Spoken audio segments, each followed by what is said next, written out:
Nada, how are you? It's been a while since we last met. Oh, hi Irma. I'm doing well. How about you? Glad to hear that. I'm doing well too. By the way, have you learned about compound complex sentences in your class? Not yet. I think the topic is still a few weeks away. Oh, by the way, how about we make this video call today more useful by talking about compound complex sentences? That way you can get a head start before it's covered in your class. Sure, I'd love to. I'll ask you some questions about compound complex sentences. Okay, Irma? Great, I'm ready. Let's go. Okay, Irma.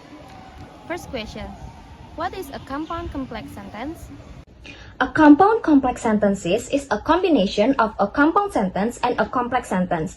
It has at least two independent clauses and one dependent clause. Okay, and what is the difference between independent clauses and dependent clauses? An independent clause is a complete sentence that can stand alone as a sentence because it has a subject and a verb. A dependent clause, on the other hand, cannot stand alone as a sentence. It needs an independent clause to make sense. Could you please give me one example of an independent clause and a dependent clause? Sure, for the independent clause, the example is she loves reading. And for dependent clause, the example is because it relaxes her. Last question. Could you give me an example of a complete sentence that is a compound complex sentence?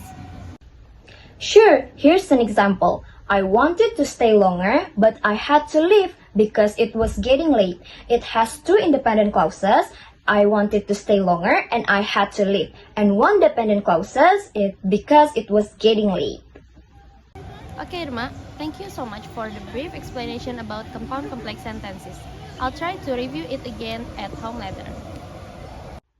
It's my pleasure to help you, Nada.